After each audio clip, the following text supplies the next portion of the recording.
Welcome to Life in Full Expression with me, your host, Beth Wolfe. In this show, we will explore, elevate, expand, and learn how to live your best life. Have you ever wondered what it feels like to live your life in full expression or create an expansive vision for your future?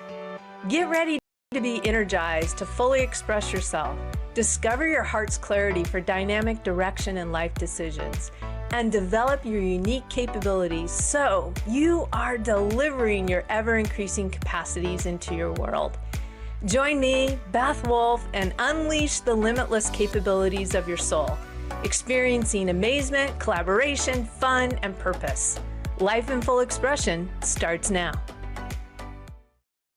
Welcome, everybody. I am so excited that you are here today. We're going to talk about bringing more of your ideas to life. A couple episodes ago, I talked about this as well as kind of looking at the environment of your work area, not only on the outside, but the inside of our own mind. And today, I want to give you 3 structures that you need and that I need as well for work success. And a lot of times as a health, life, and business coach, I talk a lot about being unlimited. Well, there's a really cool statement that a little bit contradicts that by an amazing author, Julia Cameron, from she's an American artist, and she wrote the book, The Artist's Way. Maybe you've heard of it before. It's an amazing book to go through. But she says that in limits, there is freedom. Creativity thrives within structure. So I'm going to talk a little bit about how much freedom we can have by actually having greater structures. And I'm going to break this down today in really looking at it. If you have an idea and you're going to bring it to fruition, it's going to come from your mind and bring into the 3D of reality. It is going to take us some sustained and focused extended work time. And one of the biggest keys for you and I to be able to maintain the focus and effort actually needed for us to see these ideas through and to completion is structure. So in this episode, I'm going to break it down into 3 basic ideas of structure. We're going to start with large structure systems. Then I'm going to talk about medium-sized structures like the project action steps that you get to take. And then the small structures, which is our personal work habits. So we get to use all of these in building these structures into our work routine. And it's going to help us make our work life greater efficiency and ultimately more productive. Now, this life is all about life in full expression in 7 dimensions of wellness. And we're going to touch base on the environmental dimension as well as the occupational dimension today. So environmental dimension, a quick review, is that it's the impact your world has on your well-being and the impact you have on not only your world outside of you, the Gaia Earth, your community, your home, your social environment. And then the occupational dimension is where you and I get to build healthy habits and skills that enable you to harmonize your work and life dimensions. Ideally, you contribute your unique skills and talents that are rewarding in many ways. So we're going to look and spend most of our time in those 2 dimensions today. So starting off in this first segment of this episode today, systems and structures to win your day every day. And I just signed up with an amazing mentor myself. I pretty much am always in some kind of coaching. So, because I like the structure, I know that it takes a mentor and the structure of that mentor and the accountability and also the encouragement that I need to take some ideas that I have and put them into 3D reality. So systems are powerful because they give you a consistent, repeatable process you can use for any project to be predictably churn your ideas into reality. So that's the power of having a system. And we know that what you're really interested in is your work and the outcome you're trying to produce, but spending some time to focus on the process and get it right ensures that you get the right outcomes more consistently. So let's take a look at the big picture systems and structures first, and you can use to really make yourself highly productive. The first one you may be aware of. Number one is, do you know when your best hours are for you to work? For example, this is a crucial part of your work system. It involves making sure that you consistently work at your best hours. I don't think I really had a knowledge of this until about 10 years ago. But I did have a knowledge about it when it came to my actual physical workouts. Like, my favorite time to work out is about 11 a.m. in the morning. I've had my quiet time. I've done some great appreciation and journaling, had got myself hydrated really well, done some little stretching. I like to do that as well. And then my body feels more awake and I'm ready to go work out. But I didn't really pay attention to when is the best hours for my mind and my body to work. So for most people, maybe non-teenagers in any way, is this time is early morning. So you want to make sure that you set up your days so you start early and block out at least 3 hours of no or minimal distractions so you can get an early jump on your most important project of the day. Mind you, you're doing this because you have a project that you actually want it to come into reality. So unless you're really setting aside time, which I'm going to talk about a little bit more, this project isn't going to get off the ground. Many people have also massively increased the amount of quality work they get done by making one simple change. And, Dave Metzler talks about this on his podcast and all over his social media, is he talks about getting up early. And you could get up anywhere from a half hour to an hour earlier and get started on their day. And sometimes people will say, I just can't do that, Dave. So he says, well, what about if you go to bed 2 minutes earlier and get up 2 minutes earlier? And if you do that every day within, a year, you've really made a difference on how much earlier you'd like to go to bed and how much earlier you'd like to get up. So that's one solution, is 2 minutes earlier, you go to bed, 2 minutes earlier, you wake up in the morning. And of course, if you're one of those rare people whose best work hours are in the evening or some other time of the day, the advice still holds. Consistently work at your best hours, whatever they are. So you may not be that early morning person. You might be a late evening person. Some people actually work well at both ends of the day. They have those early chunks in the morning and then they have those late chunks in the evening. All right, number 2 part of the big structure system is, not only do you need to block off your best hours for your most important work, but you need to schedule all your time blocks. Now, block off your creative project work time first for this project that you have.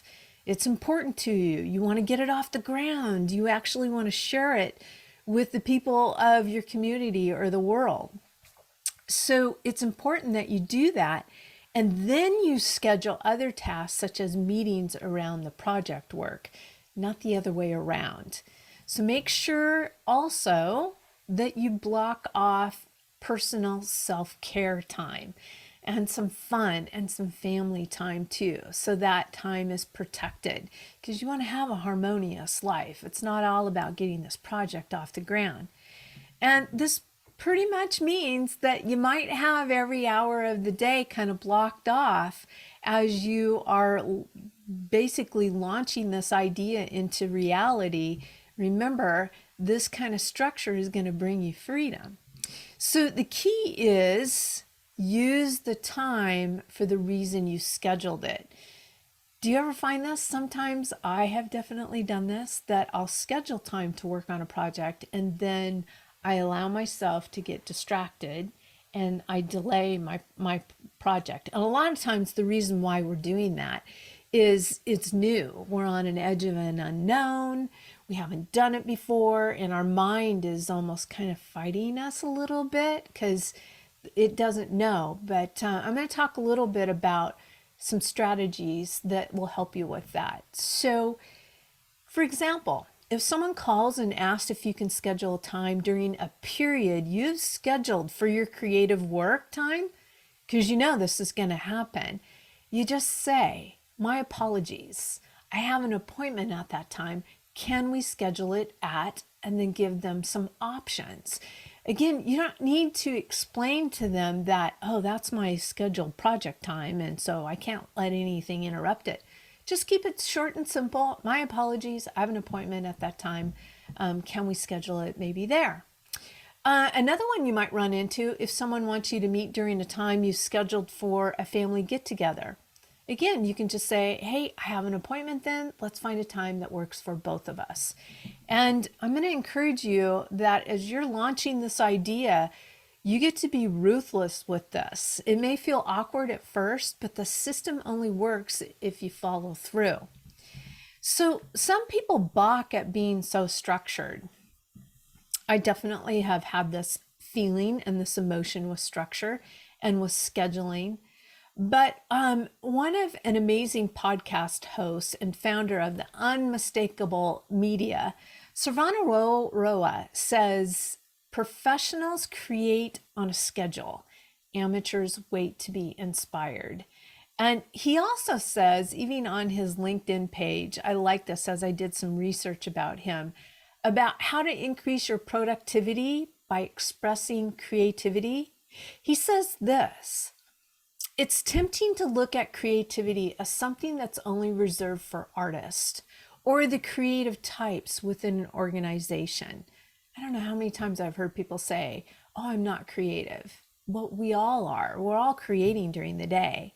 Well, Rael goes on to say that the modern workplace has been described by many as an interruption factory that is doing great damage to our attention spans and costing us billions of dollars in lost productivity.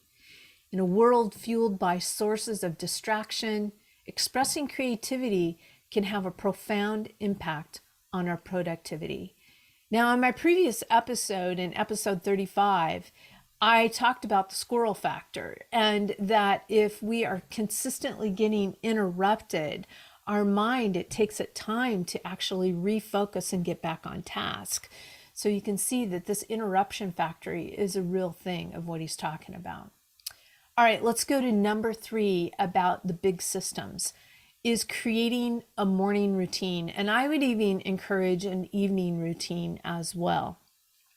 Almost all highly productive, creative people have a morning routine that supports and prepares them for their work day.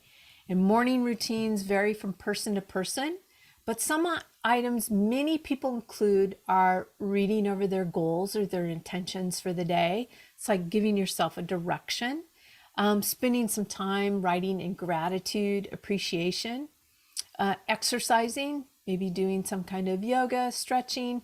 And I like this idea of watching a funny video to put yourself in a positive mood to start the day. I thought that was a great idea. Now, one morning habit deserves special attention, including mindfulness practice in your morning routine, even if it's just for 15 minutes. It will not only prepare you to focus on your upcoming work, but it will also help you develop your ability to focus longer stretches of time.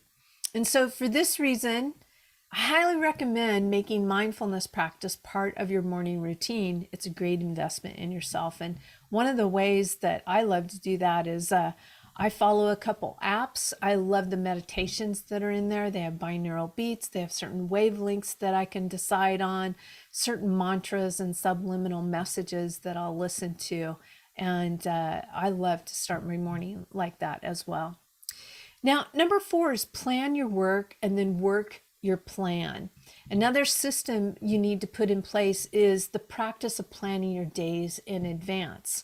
And we talked a little bit about scheduling things in advance in a previous episode, but that was we're talking about big chunks of time. Blocks of time for creative work, meetings, families, time like sleep, what I was talking about. But here we're talking about planning the specific activities within those bigger blocks. For example, your to-do list, so to speak. And so you can do this either at the end of the previous day. Like I said, an evening routine can be just as important as your morning routine. So whichever one fits your personality best. And let's say you don't even know. You're like, I haven't even done that before, Beth. Do a 7-day experiment. Do one that you have an evening routine, and then the next 7 days do a morning routine, and see which one really helps you the best, and just try it on. That's one way that you can do things, is just tell your subconscious mind, we're going to do a little experiment.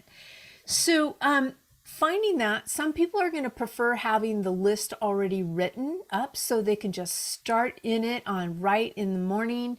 It's all written down there, while others actually like to have making the list in the morning part of the routine. And I remember when I was in clinical practice and seeing patients all day when I was in sports medicine and occupational medicine, is that I would get all the patients' charts the evening before, and I would look through all of them. This is what served me the best, is so that I had an idea of who was coming in to see me, where they were in their protocol, and where I would like to take them next.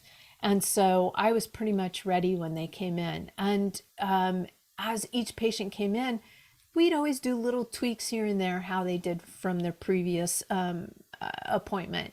But I loved that. I loved preparing the night before. And so I was ready to go in the morning.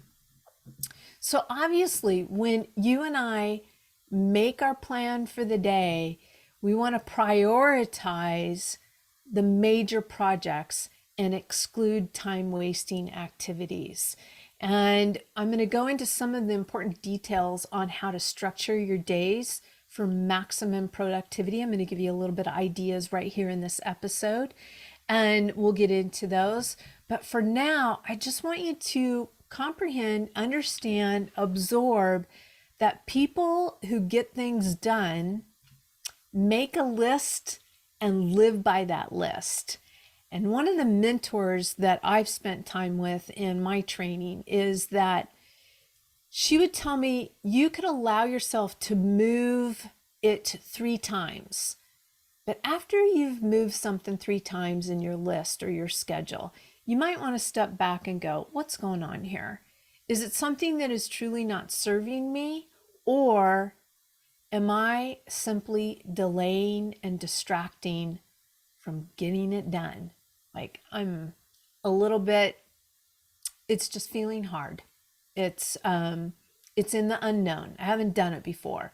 That might be it. So ask yourself that. The other part of it is, of getting things done, is you make sure that you systemize the planning of your days in advance. And so third, it actually becomes a habit. And I would allow yourself, telling yourself to really celebrate the little wins as you create this in your life, and give yourself that momentum. One of the things that I love to do in the evening as a practice that has really served me in the past is I'll just write down the wins that I had through the day. And so that I'm actually falling asleep in a really good momentum, and that I wake up with that momentum versus falling asleep remembering everything that I didn't get done and kind of reprimanding myself before I actually fall asleep. So we're going to take a short break now that we've learned some of the components of a large system about bringing your ideas to life, and how structure is really a great, amazing thing for you to have freedom, even in a greater aspect. So after this break, I'm going to share with you the small part of it where personal work habits will really ensure your success. So make sure you got a notepad for this next section. We're going to take a short break, and after this, we'll come back and I'll share some personal work habits with you.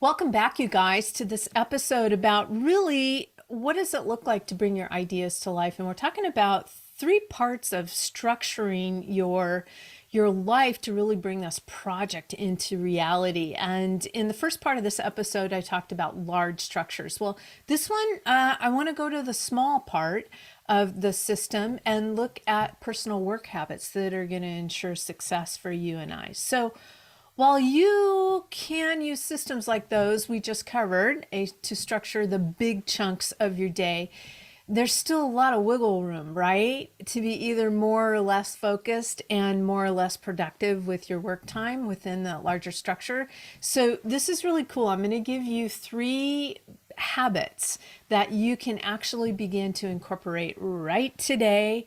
And I'm going to start off with a little bit of from Brian Tracy's book on Eat the Frog.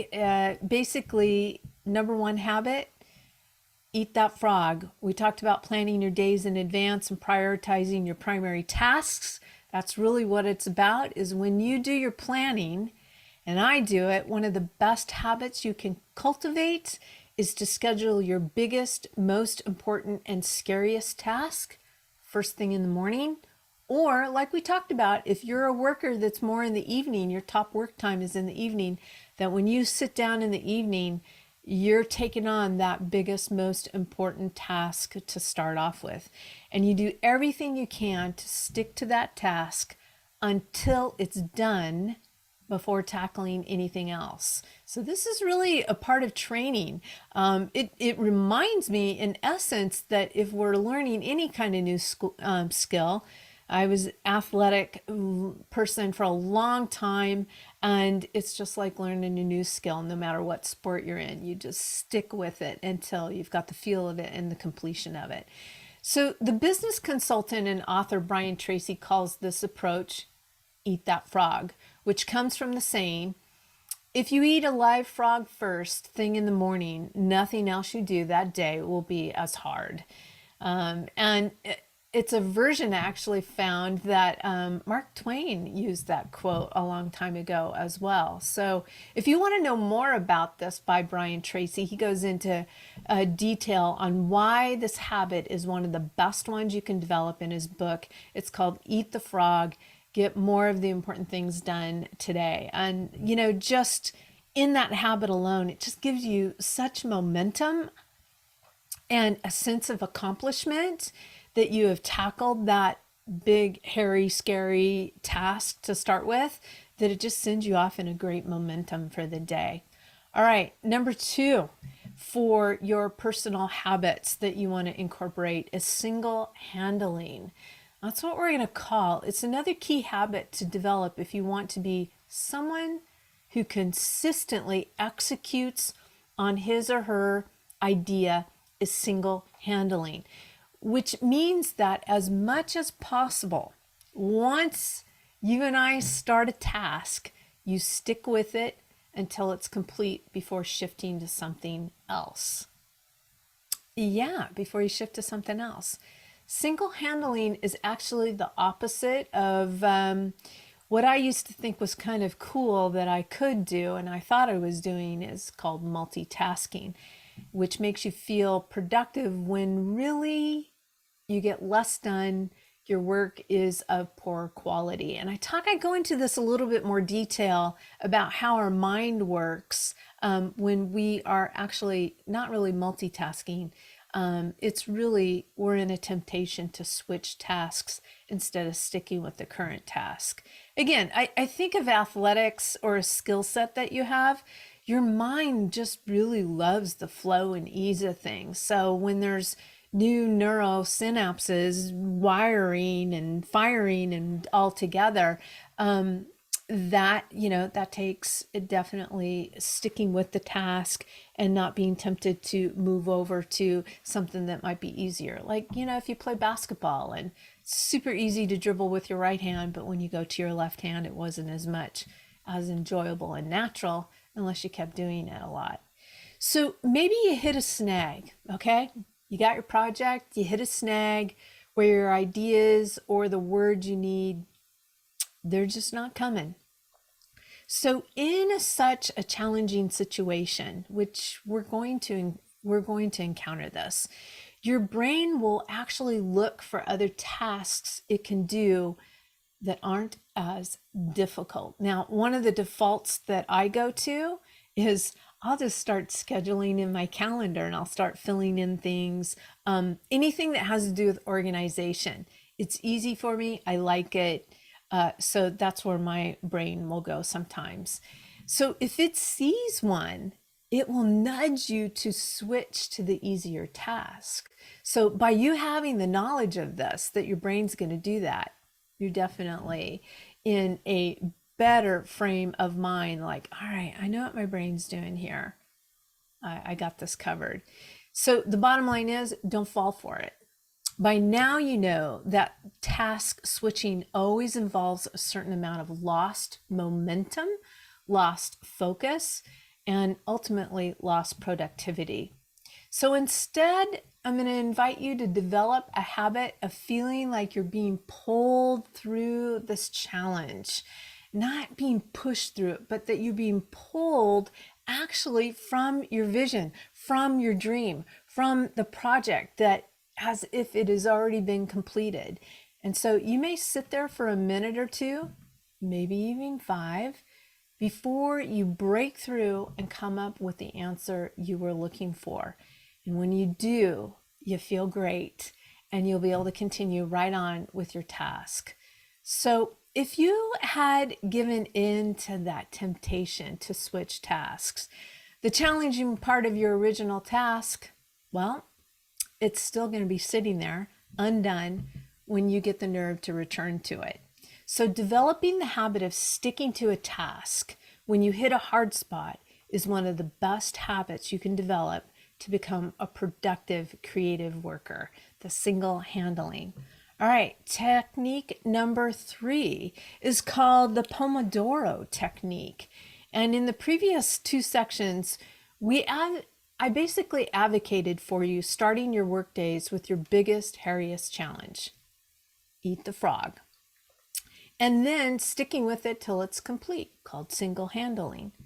But that doesn't mean that once you sit down in your chair or, you're at a stand-up desk like I have right now, that you can't get up and take a break now and then. So in fact, trying to actually push yourself to focus for hours straight is a recipe for frustration, declining productivity, and eventual burnout. Instead, many highly productive people have found that a rhythmic approach to work is more productive than trying to grind through hours nonstop. A periodic break allows you to reset both mentally and physically. So the most popular rhythmic workflow might be the Pomodoro technique that was developed by an Italian, Francisco Cirillo, in the 1980s. And while he was a college student at the time, he was having trouble staying focused and getting his studies done.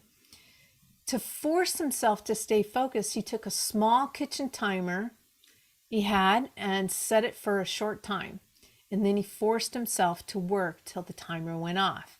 And after playing around with various lengths of time for both his work periods and his rest periods, guess how much time he settled into? 25 minutes of work time, followed by a short break, 2 to 5 minutes. The technique is called the Pomodoro technique, and basically it all started with a kitchen timer. So this is something that you could try out, that you could consider a little bit of a tip for you that can help you from those distractions. And the breaks are intended to be refreshing. Remember, just 2 to 5 minutes, allowing you to refocus when you return to, your work. So either stepping outside, a lot of times I'll do a little qigong or stretching or just, some breathing, jumping up and down. Maybe you go out, pet your dog or pet your cat. But the main thing is when you have that 2 to 5 minutes break, it's not about checking your social email or your phone or you just stay away from that for your, basically the Pomodoro breaks. So doing so, by doing that, you might get stuck in some kind of Google or social media rabbit hole.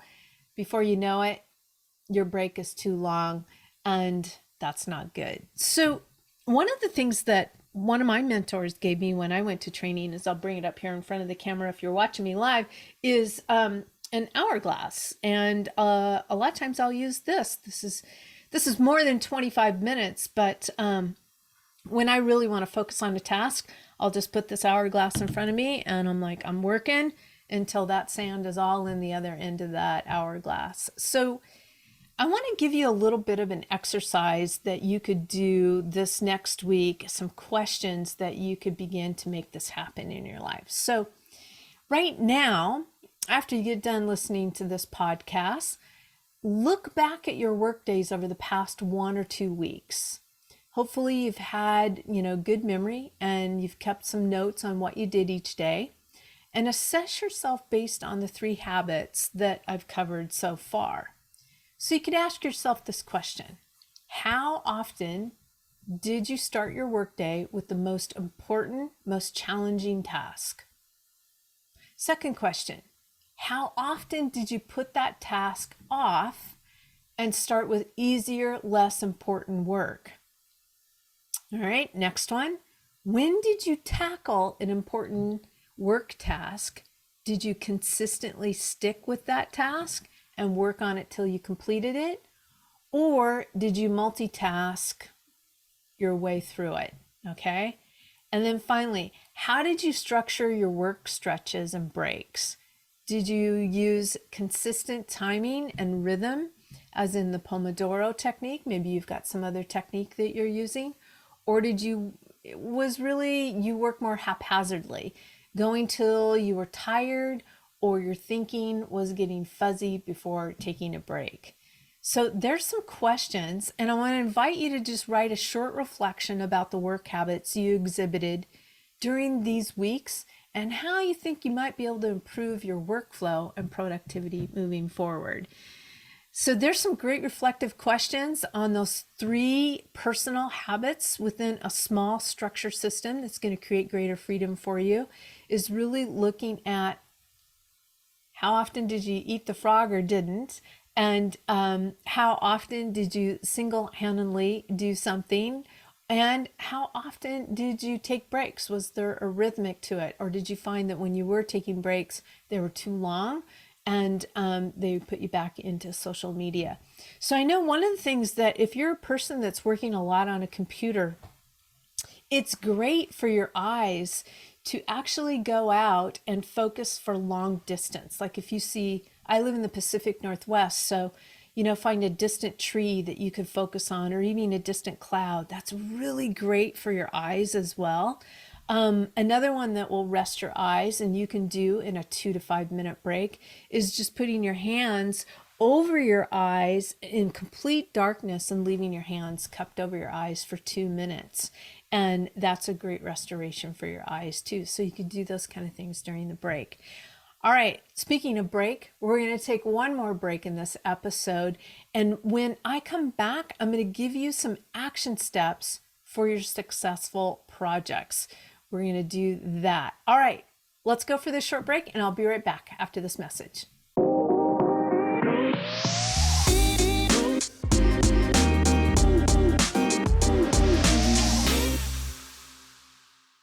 Welcome back, you amazing people. Today I'm talking about structure your work for success, if I can get that word out. There it is. And really giving you ideas about helpful, large, small, and medium systems to really help bring your ideas to life, to take a project and bring it into reality. So in this last segment, I want to share with you about some action steps for successful projects.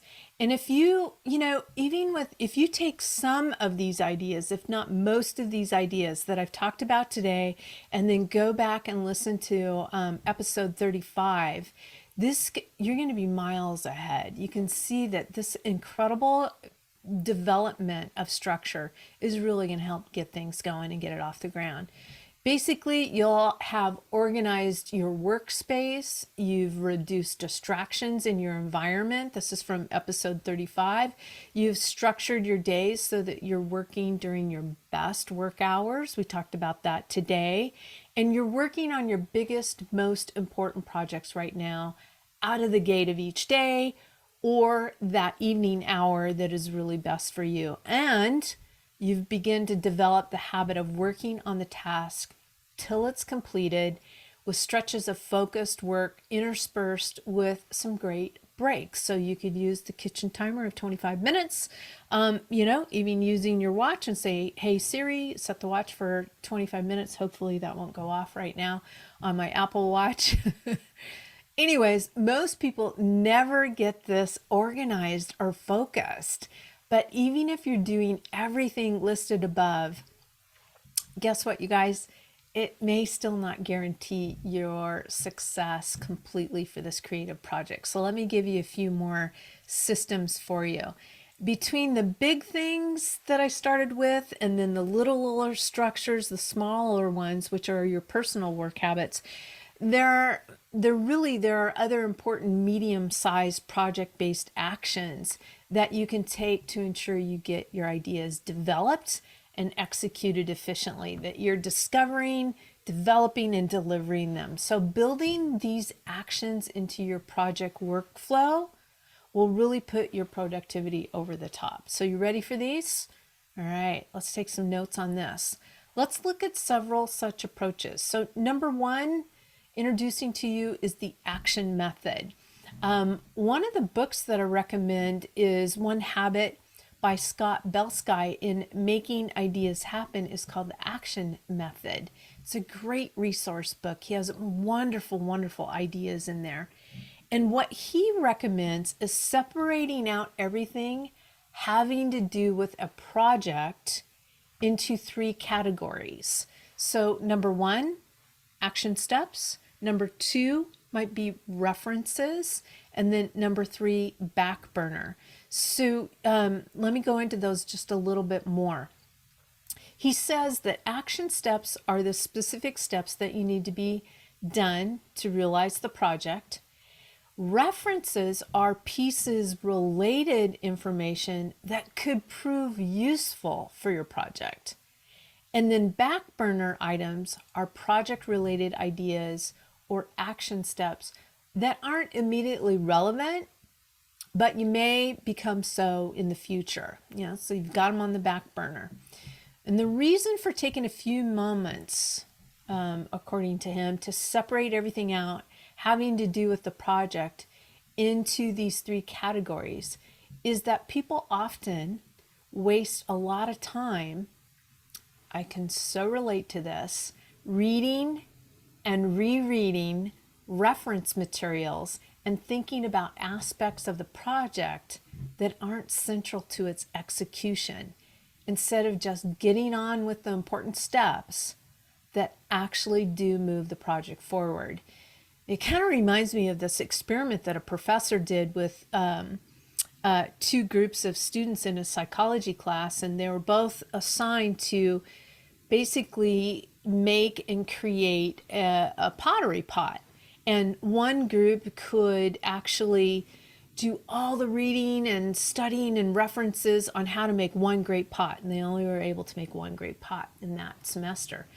The other one, they could do reading, but they could throw as many pots as they wanted to. Well, you're probably guessing that at the end of the semester, who had the best looking pot, ceramic pot, was the ones that threw it, that actually stepped into the action and did the important steps versus rereading and rereading about references on there. So the goal should be to spend more time working as much as possible only on action steps.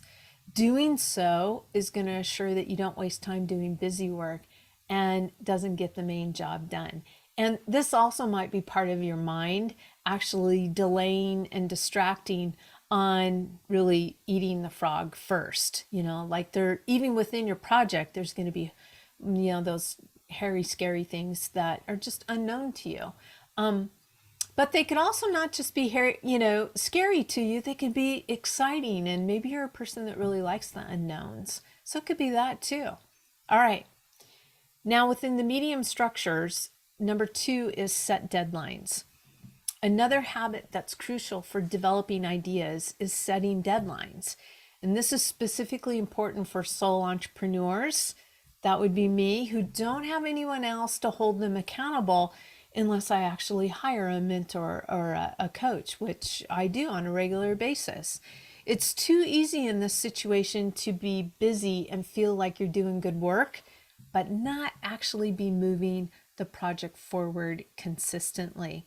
So right now, I actually have 20 entrepreneurial businesses in a business series of courses. And so I'm actually their accountability of helping them discover, develop, and deliver greater projects for them. And it's exciting seeing what they're learning through all these coursework.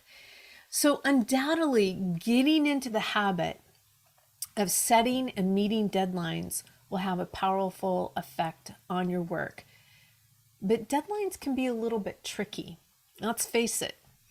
When you and I might set a deadline, you're really just guessing at how long the task will take to complete because you haven't done it before.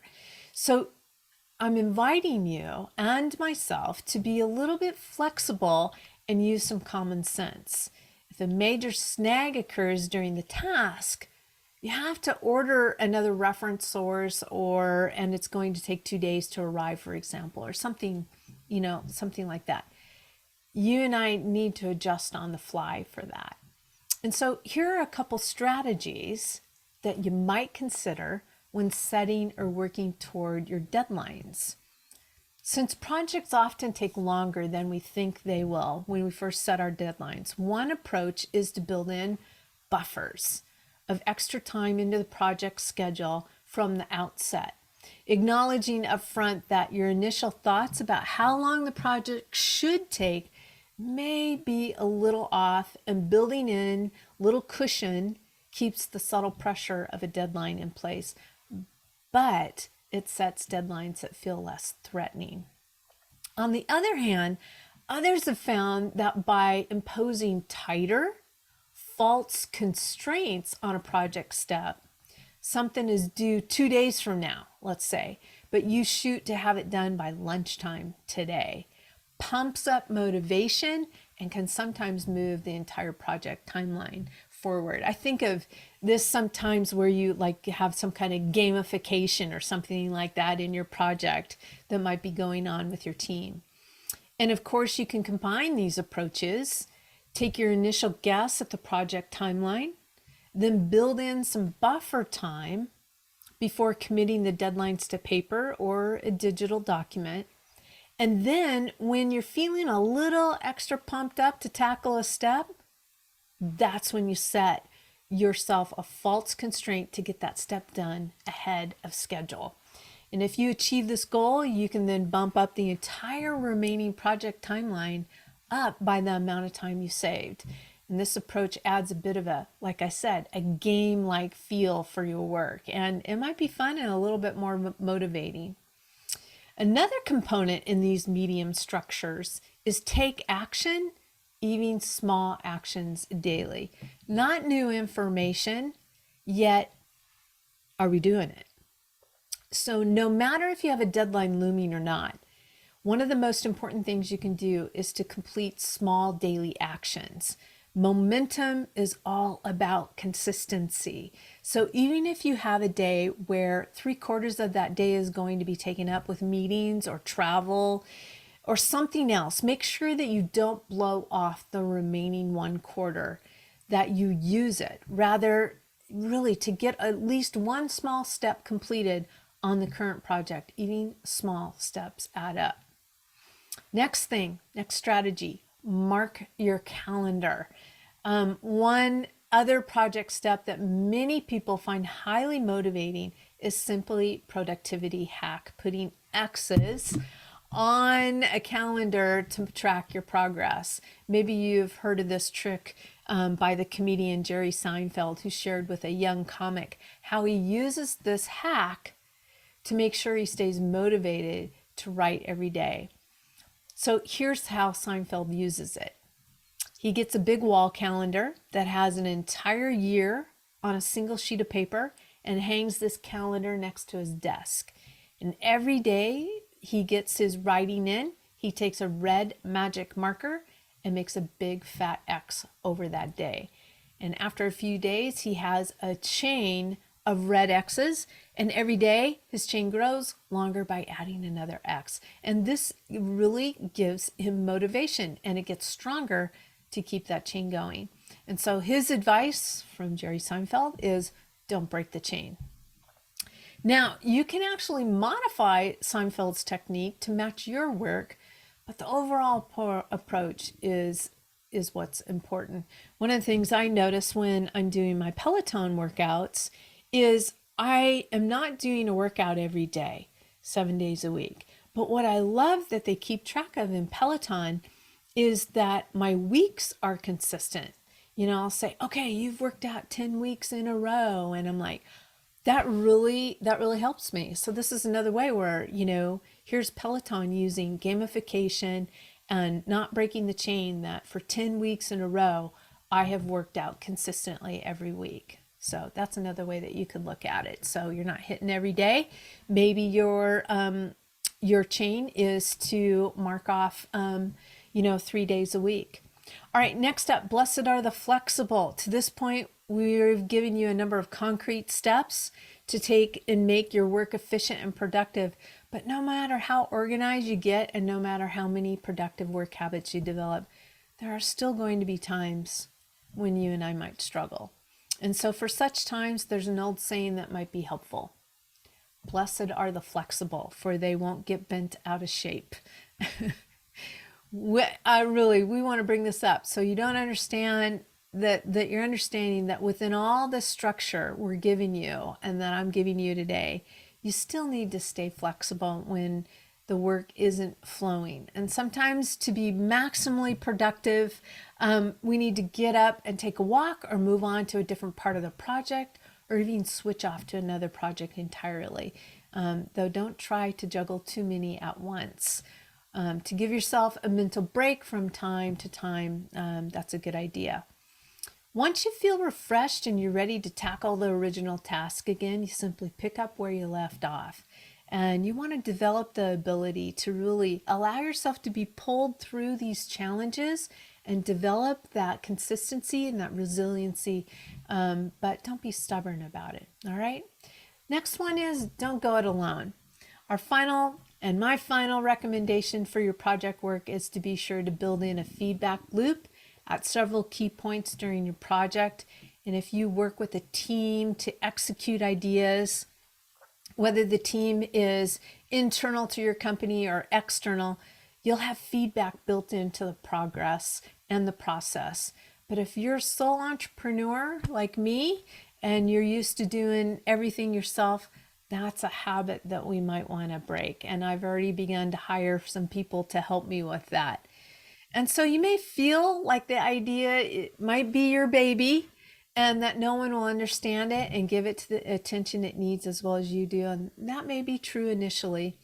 That being said, though, seeking and accepting and using feedback is the mark of a true professional, because it says that it's more important that the project gets developed to the highest potential than it is that you're in total control of every step. So I want to recap here really about what we've learned in this episode, that we've looked at several ways you can be productive. We've divided these into big things, systems, small things, your personal work habits, and medium-sized things, your project steps. So go back, listen to this episode, get those things in line, and important project steps are going to include spending that bulk of your project time on action steps, setting deadlines, keeping track of the progress, and establishing a feedback loop. Thanks for joining me on this episode of Life in Full Expression, where we spent time in the occupational and environmental dimension. And keep asking those powerful questions because they will bring powerful answers. I'll see you next Monday on transformationtalkradio.com. Thanks for tuning in to Life in Full Expression with me, Beth Wolfe. Tune in each Monday at noon Pacific Time, 3 p.m. Eastern on transformationtalkradio.com. Be your most elevated self and pursue a path of fulfillment, clarity, expansion, fun, and living your best life. If you would like to discover the 7 dimensions of your life blueprint of expression, to fully express yourself, reveal your heart's clarity for dynamic direction, and activate your unique capability, visit BethWolfe.com. That's Beth, WOLFE.com.